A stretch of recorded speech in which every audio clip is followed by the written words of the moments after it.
पढ़ा तो मैंने सब कुछ था, पर आज कुछ याद नहीं आ रहा और कल एग्ज़ाम भी है। ऐसा लग रहा है मानो पूरा सिलेबस फिर से पढ़ना है, पर अब तो उतना वक्त भी नहीं है। हेलो दोस्तों, मैं हूं मोहित और स्वागत है आपका हमारे चैनल प्रभाकर ट्यूटोरियल में। दोस्तों, ऐसी प्रॉब्लम हम सभी के साथ होती है, पर ऐसे में कुछ टिप्स आपकी बहुत मदद कर सकता है। सबसे पहले तो आप अपने दिमाग को शांत करें और बिल्कुल फ्री हो जाए, क्योंकि ये आपको भी पता है कि आपने सारा सिलेबस कंप्लीट कर रखा है। बस नहीं समझ आने का कारण है आपका एग्जाम स्ट्रेस। अब स्ट्रेस आना तो लाजमी है, पर टॉपर सिर्फ पढ़ने से नहीं, कुछ स्मार्ट टिप्स को फॉलो करने से भी बना जा सकता है। सबसे पहले तो आपको अपने सिलेबस को एक बार फिर से देखना होगा और ये क्लियर करना होगा कि कौन सा टॉपिक में आपको अभी भी प्रॉब्लम है।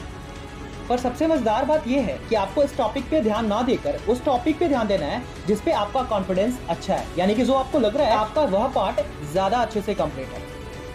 यानी कि आपको उस टॉपिक को फिर से रिवाइज करना है जो आपको पहले से क्लियर था, क्योंकि भाई 2 नंबर के डाउट के लिए हम अपने 98 मार्क्स को नहीं छोड़ सकते। यानी कि जो पार्ट हमारा पहले से क्लियर है, बेटर होगा कि सबसे पहले हम उसको इस तरीके से कंफर्म कर ले, इस तरीके का कॉन्फिडेंट उस क्वेश्चंस में हासिल कर ले कि वो क्वेश्चंस हमारे एग्जाम में ना छूटे। अब बारी आती है डाउट वाले क्वेश्चंस की, जहां पे हमें डाउट था। अब आपका काम है कि उस वाले पार्ट को एक बार आप रिवाइज करो। अब भाई लास्ट मिनट में आप ज्यादा कुछ कर नहीं सकते, बस ट्राई ही कर सकते हैं, क्योंकि बच्चों आप लोग का कल इंग्लिश की पेपर है। तो इंग्लिश का सबसे पहले आपको मार्किंग स्कीम समझना होगा कि हमारा मार्किंग स्कीम क्या है। और जहां तक मुझे लग रही है कि आपको अगर प्रॉब्लम होना भी चाहिए तो लिटरेचर सेक्शन में कोई प्रॉब्लम नहीं होना चाहिए। यानी कि आपको 20 मार्क्स बिल्कुल स्कोर करना है लिटरेचर सेक्शन में, यहाँ पे कहीं से भी डाउट नहीं होना चाहिए। तो आप एक बार अपने लिटरेचर सेक्शन को अच्छे तरीके से कंप्लीट कर लो, क्योंकि इसकी एक बॉन्डिंग है, यानी कि एक सीमा है जिसके अंतर्गत से क्वेश्चन पूछी जाएगी।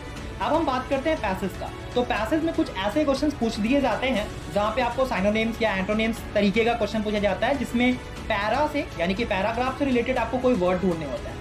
तो यहाँ पे अगर वर्ड का मीनिंग आपको पता है तब तो फिर बहुत अच्छी बात। अगर किसी वर्ड्स में प्रॉब्लम है तो वो वर्ड्स का मीनिंग आपको पैराग्राफ में ढूंढने में प्रॉब्लम होगी, तो यहाँ पे आपका 1 या 2 मार्क्स में प्रॉब्लम हो सकता है। तो पैसेज में आप 1 मार्क्स साइनोनिम्स एंटोनिम्स के क्वेश्चंस पे छोड़ सकते हो, यानी कि आपके लक के ऊपर डिपेंड करेगा कि वो क्वेश्चंस अगर मीनिंग आपको पता है तब तो आप बना लोगे। यानी 20 मार्क्स आपका लिटरेचर सेक्शन का आना ही चाहिए।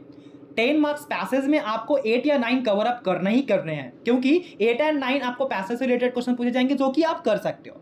अब बात आती है राइटिंग सेक्शन। लेटर सेक्शन का जो भी क्वेश्चन होगा वो आपको करना है, क्योंकि लेटर सेक्शन का फॉर्मेट आपको पता है। अब टॉपिक जो भी आ जाए वो आप आराम से कर सकते हो।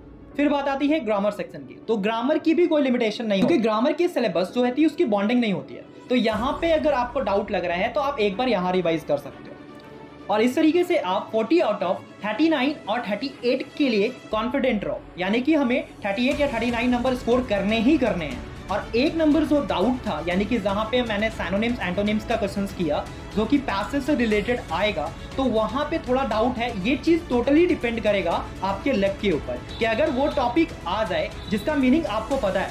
अगर मीनिंग पता है तब तो फिर सही है, आप उस क्वेश्चन को आसानी से कर लोगे। लेकिन अगर मीनिंग नहीं पता है तो आपको थोड़ा गेस करना होगा यहाँ पे।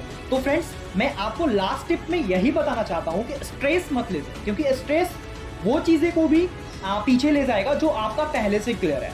और खास बात ये कि जो टॉपिक आपका क्लियर है आप उस पर कॉन्फिडेंट हो। यानी कि अगर आप 40 में 38 और 39 के लिए कॉन्फिडेंट हो तो आप 38 एंड 39 का ही रिवाइज ज्यादा फोकस से कीजिए, उस 1 नंबर के पीछे मत भागिए, क्योंकि वो 1 नंबर का स्ट्रेस जो है ना आपका 98% स्कोर को भी कम कर देगा।